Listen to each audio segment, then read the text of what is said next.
So like during like the 2020 presidential election, we all kind of fell in love with Steve Kornacki. Oh yeah, him kind of going through the maps and showing, everything.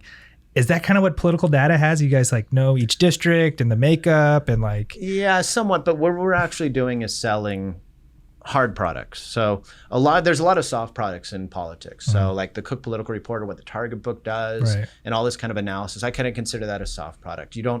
You see it, you buy it, you use it, but it doesn't actually like win you the campaign. It just is kind of like the soft goods industry in politics. The hard goods industry in politics is the mailers and the phone calls and the precinct walking and the digital ads and the data that goes behind that and the actual spending on voter contact and all that. So that's what PDI does.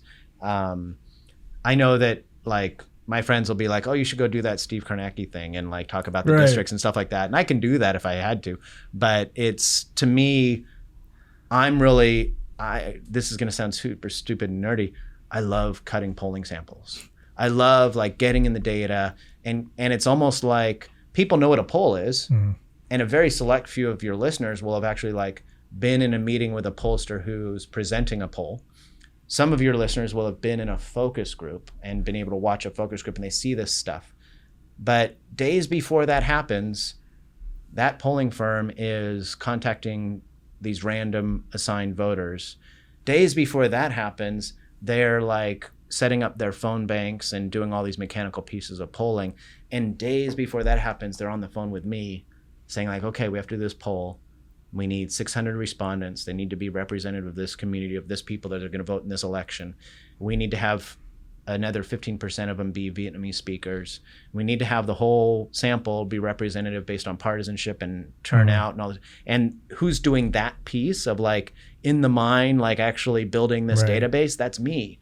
And I love that stuff. Like I love that nerdy, like it's like I do it and I send it off and like, I don't even know what ends up happening with it generally. And then sometimes I'll like be talking to someone, they'll be like in a focus group and they'll tell me like what happened in a focus group, or Jody will show me a poll and I'm like, I remember cutting this polling sample. I know like more about that poll than, if you're a candidate and you're looking, hey, I want to reach out to every Democrat in my district. Is that something your company would have? You would have, yes, I would be the person talking them out of doing that.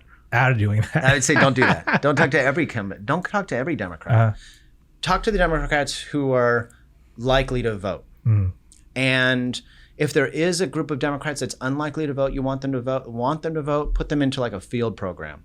If they're a community that's definitely likely to vote, let's work on building you a mail or digital universe for them. Right. And oh, by the way, you want to talk to every Democrat, but remember, more and more Latinos and young people are registering independent. They might be actually Democratic leaning. So here's another data set of people you need to go to, which are the independents. And we've devised this based on, this is an independent who like in 2016 pulled a Democratic ballot so they could vote for Bernie. So they need to go into your mailing list too. But they missed the last election. So let's put them in your field program turnout universe. Once they say they're going to vote, then put them in your likely voter universe. Like, how do you build this up? And oh, by the way, when you do that, don't just tell me you want the Democrats. Let's split up these universes based on these are the people that always vote early and these are the people that always vote late. And oh, you are doing a subset of this in Spanish language, right? So let's separate out the people who get Spanish language ballots or who were born in Mexico, and let's put that into a different data set. And let's build up this data set that allows you to be more effective than just reaching out to Democrats. And then when we're done, not only do you have your phone list, your mail list, your precinct walk universe, your pollster has the polling file that they need. You're able to like time it so that your mailer drops on Thursday, but the digital ads start on like the Tuesday before and run till the Tuesday after the date that mailer drops. Like, yeah, people come to me and say, I need this. And part of my job is, in the way that I work with consultants, mostly with consultants, very unlikely that I'm working directly with the candidate themselves, working with the consultants, is like building them the tools so that they can like easily grab what they need and get it off to the mail house or get it to the digital firm or get those walks done, or when the walks are done, putting it back in the database so that they can take everybody who said no and take them out of their mail file universe. It's really fluid and there's a lot of moving pieces, and that's the part of what we do at PDI and what I love doing is that kind of data end of It's it. kind of like, analytics is taking everything by storm. Yeah. I guess what percentage of candidates you think that are running today are actually using these analytits? Oh yeah, or using it properly. Or using it properly. It's the one of the funny things is I used to just scream when people would call up and they'd be like, "Oh, I want to do what Obama did." Because Obama did this cool stuff. Did you hear what Obama did? Or so-and-so is like, I talked to this guy and he was on the Obama campaign. I want to do what Obama did. This is what Obama did. They had field walkers. And when somebody said they were supporting Obama, they'd send that person's record and put them in the fundraising database. And when somebody said they weren't going to vote for Obama, they'd send that data to the mail house and they'd remove those people from the mailing database. Wow.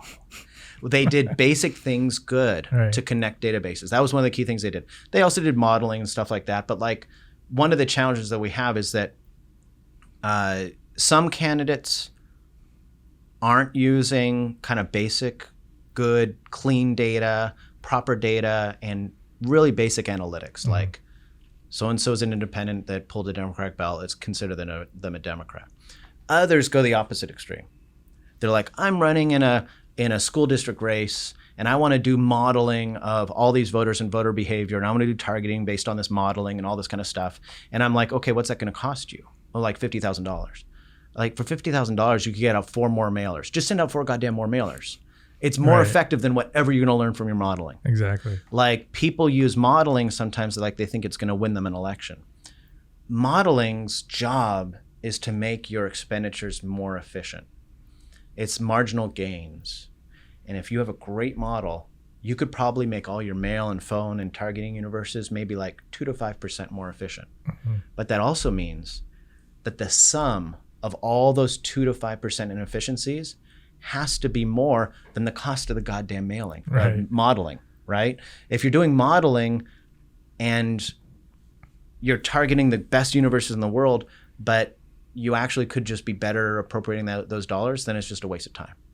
Like people say, I'm going to spend $50,000 on a model. I'm like, okay, well, is that, you sure you don't want to spend $50,000 like getting people to walk to people's doors and getting them to return their ballots instead? Right. Like I'm a nerd. I love math. I love modeling. I love modeling, but I am its biggest critic because I think it's so misused. Make sure you click the button below and subscribe and hit that notification bell so you can keep up with all our news and updates.